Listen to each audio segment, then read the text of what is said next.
Hello, beauty superstars. This is Miki Wright. I'm with beautysuperstars.com and just wanted to share a little bit about my story. I actually started out and going to cosmetology school in Houston, Texas. I'm originally from Michigan, from the Detroit area, and I saw a lot of great things that were going on in the Washington, D.C. area, and just wanted to share a little bit about my experience with getting started in the industry, in the beauty industry. I actually took my test in Texas one day and I moved to DC the very next day. So I had no friends, family, clients, or anything to build from. I took my time and kind of found this wonderful salon to work in, and unfortunately I wasn't building up my clientele fast enough, and I had to leave the industry, give up my dream, or so I thought at the time, and go back and get a real job, kind of quote unquote. So I left. I went back to an office job. My salon owner was gracious enough to allow me to come in on the weekends and on the week evenings and Saturdays, and just be able to do clients during that time. And so I figured, it's like, well, in about a year I'll be back in the salon and I'll be able to be there full time and not have to work in an office. And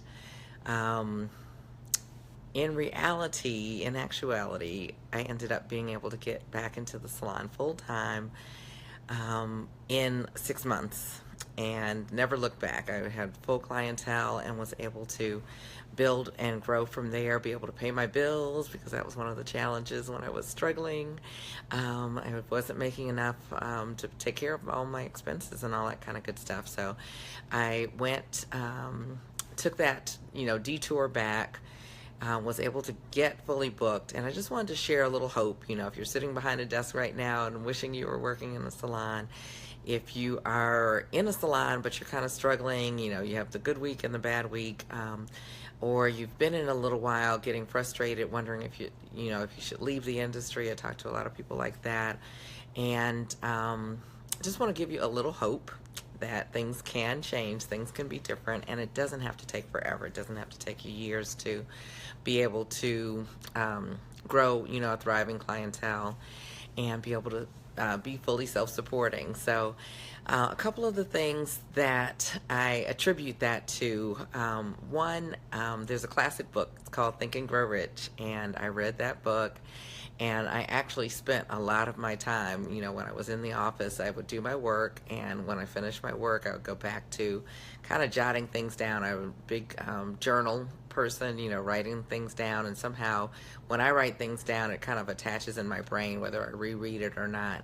So I write down, how many clients I might need to do or want to do, and what services they might get, and how much they might spend, and what it would take for me to be in there full time. So I really immersed myself in, what that would look like, feel like, sound like, smell like, taste like, and really getting it in my consciousness, I guess you could say. The second thing is I realized that it would be much better if people came in and asked for me by name. It's like with branding, I guess, is the buzzword right now, but really making it so that people wanted to come in and wanted for me to do their hair in particular, rather than just waiting around for walk-ins, because that was a slow way to do it. And so, learning more about marketing and getting myself out there. I'm kind of shy by nature, so just devising ways that work with my personality and would allow people to more come to me versus me trying to, drag them in, kind of thing. So marketing and branding, definitely key things for me. And the third thing that I wanted to share that I think is key, and I really feel like it's a missing piece of what's, what I'm seeing out there. I'm a salon business coach and talk to lots of stylists all over the country, and throughout the years have talked to lots of stylists along the way.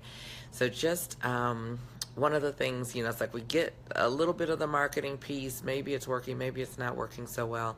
But marketing, it can be a little challenging. It can be difficult. It can be time consuming. It can be expensive at times, depending on what you're doing. And so one of the main keys was that I realized that it was much easier for me to do the clients that I had already, to keep those clients and keep them coming back on a regular basis than it was to keep finding new clients. I used to tell my stylist, basically you have two choices.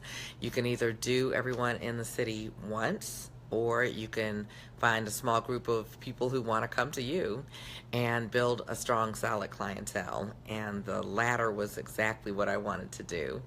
And so I hope some of this has been helpful, and maybe, give you a little brain shift, a little mind shift, or a few things that you can think on.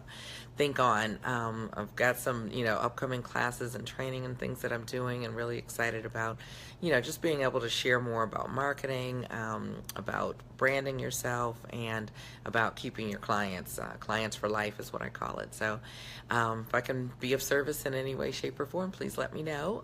Again, my name is Miki Wright. I'm with BeautySuperstars.com, and I do look forward to hearing your success story. Take great care.